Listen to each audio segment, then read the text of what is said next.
Hey, it's your friendly neighborhood Potato Witch. Welcome to the show. One of the very first RPGs I ever played was Final Fantasy VII, way back in the dark ages of the PS1. It holds a special place in my heart, and I imagine it holds the same place in the hearts of many others. So, there was no way in hell that I wouldn't try out the demo of the Final Fantasy VII Remake as soon as I freaking could. First off, I want to say that yes, this game looks freaking gorgeous. I expected it would. We've gone a long way from this to this. Get down here, Merc. And with the increase in technology along the way, I'd have honestly been disappointed if they'd not ramped up the graphics to such a level. I'm not the sort who gives a whole load of weight to graphical quality in a game, cause geez, I still play old 8-bit and 16-bit games and love them to death when they're good games, but I'm also not going to sit here and pretend that graphics don't mean anything. It's clear early on in the demo that the development team did a lot of work restructuring everything to make it feel like a part of a real world, giving so much context and building up the right sort of setting. You've got timetables for the Midgar Railway, you've got posters for upcoming events, you've got stuff you would actually find all over the place in a real world, and I absolutely adore this level of detail that was put into the remake. Look at this. It's a poster about an upcoming popular book release. It's a hopeful sign for things to come if they keep up this level of attention throughout. Also, the subtitles are on by default. Hooray! My lousy hearing celebrates a victory. Anyway, the demo takes you through the earliest part of the game, planting the bomb in the first Mako reactor, and then hightailing it out of there. It's enough to give people a feel for how the game will start off if they haven't played the original version, and to give a glimpse of the themes that Final Fantasy VII deals with, at least for a while. Hey, I'm not counting that as a spoiler. It's a Final Fantasy game. The story always starts off being one thing and then priorities shift because everything gets more massive and urgent. If it's a spoiler to say that the story evolves from where it starts, then you haven't played an RPG before. You should probably rectify that. I have many suggestions. Anyway, if you have played the original, you'll notice very quickly that some things are quite different. Gone is the old turn-based battle system that JRPGs came to be known for, and in its place is an action RPG setup, hacking and slashing in real time, with every second, every move counting. This is honestly a stumbling block for me. Don't get me wrong, the battles are tight, the whole thing feels fluid and responsive, and I can see how it would all work for players who aren't me. I suck at ARPG battle systems. I used to not be as bad as I currently am, but some years ago I smacked my head falling down a flight of stairs and got a concussion, and some things haven't been the same since. One of the things that seems to have changed is my ability to multitask effectively, and holy crap does this battle system ever require you to multitask. Keeping an eye on enemy locations, your HP, your ATB, more on that in a moment. It's not too bad when I'm just looking out for one character, but when I have to keep an eye on multiple characters, everything devolves into a huge mess and I just can't keep up. My brain pretty much won't let me, and I really hate that. The game does try to mitigate this sort of thing by having two other difficulty modes. There's Easy, which just makes the battles easier, and there's Classic, which isn't remotely what it sounds like. I think this is what they meant when they said they were putting in an option for more turn-based combat, but I think perhaps they've forgotten what that actually means. In Classic mode, the battle difficulty is the same as Easy, but the characters also attack, dodge, and defend automatically, making it so that the player only has to focus on issuing commands for using spells or items or whatnot. It cuts down on the amount of things that a player has to concentrate on, which is awesome, but at the same time, it comes with the drawback that some sections of the game might as well be playing themselves. Most general battles will happen without the player needing to do a single thing.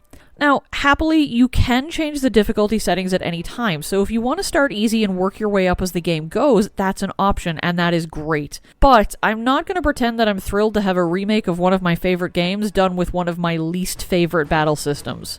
On a personal level, that kinda sucks. But for those who love more action in their RPGs, though, this will probably go over really well. Also, not related to anything in particular, but I wanted to show you all this bit where I had to hide from the Scorpion Sentinel's tail laser by getting behind some debris, only I was actually caught on the debris, but you couldn't tell until I died because the camera wouldn't turn enough. So, that was a thing that happened. I mentioned the ATB thing earlier, and I want to take a moment to elaborate on that. Previously, ATB stood for Active Time Battle, and it was basically the delay between attacks. You wait until the bar is filled, then you take your turn. In Final Fantasy VII Remake, I don't know what it stands for, but it amounts to, you need this bar to be filled above a certain point before you can do anything other than attacking or defending. Need to use a potion? You better hope your HP holds out while you attack enemies, because you can't use that potion without your ATB being above a certain point. Want to use a powerful special move or magic? Same thing. Only magic also takes MP, so you have to manage both of those things just to cast Cure. I get tying special abilities into something like that because it keeps players from spamming high power moves and taking away all the challenge from the game, but tying it to item use? No, I'm not a fan of that. Nor am I a fan of tying it into magic, since magic was already limited by a character's MP. Still is limited by a character's MP. Only now it's limited by 2 things, and it's a pain in the ass, and it feels like a restriction that serves no purpose except to hold a player back. Not hold them back to a realistic level of strength for certain spots in the game. Just hold them back. ATB could have been tied solely to abilities rather than also tying it to items and magic, and it limits what you can do to a pointless degree.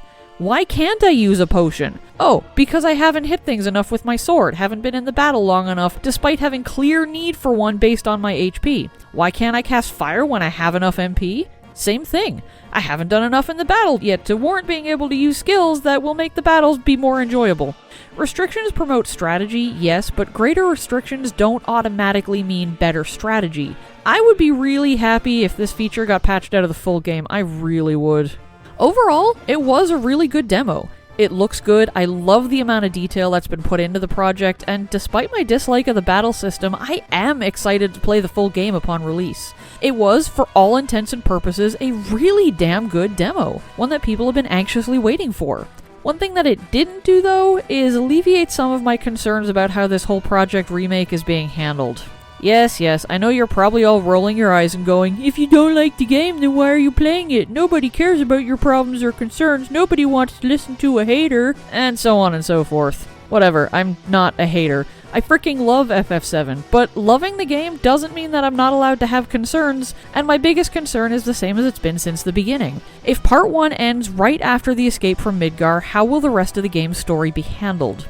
Escaping from Midgar took 5 to 8 hours in the original game, and I'll remind you that FF7 is a game that typically takes 30 to 40 hours to beat. So to have the remake be a length that won't cost people $1,000 to buy in its entirety, a lot of the story is going to have to be restructured. Stuff shifted around, stuff cut, stuff added, and I don't mind that in principle, but I worry about it in practice, because ending the first game where it will end means shuffling a whole lot of story around to make the stated full-length game actually feel like it has a full-length story and isn't just 8 hours of story and 30 hours of padding.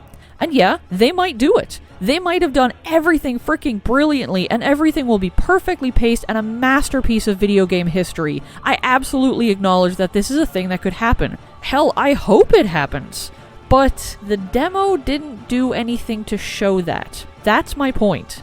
The only thing that the demo did differently than the same section of the original game, at least as it pertains to the story, is to confirm a fan theory that's floated around for a while. And they did that in a 1-minute cutscene. I don't expect the demo to show me everything. I know that this was just a teaser of things to come. So please, nobody comment with something ridiculous like, what did you expect, a demo to have the whole game in it? Because obviously that would be ridiculous. But I stand by my point. That's a concern that I have, and the demo didn't do anything to show me that they've done any of the story restructuring that would alleviate that concern. They may have. They really may. That stuff might all be happily taken care of in the full game. But this video is about the demo and what the demo did and didn't do. And it didn't do that. But on the whole, yeah, it did get me excited for the full game. The redone music, the beautiful graphics, the redone environments so that I actually feel like there's a point in exploring and not just retreading places that I've already visited a dozen times before in the original game. There really is a lot to love. It's got its faults, at least from my personal standpoint, but it does look hopeful that good, solid work was put into this, and I'm really curious to see how it all plays out in the end. If I wasn't curious, if I didn't care, then I wouldn't have bothered playing the demo. The demo is, as of the time of this video, available on the PlayStation Store, so you too can give it a try and see what you think of this little teaser of the remake. Special thanks to Cass McPhee on Patreon.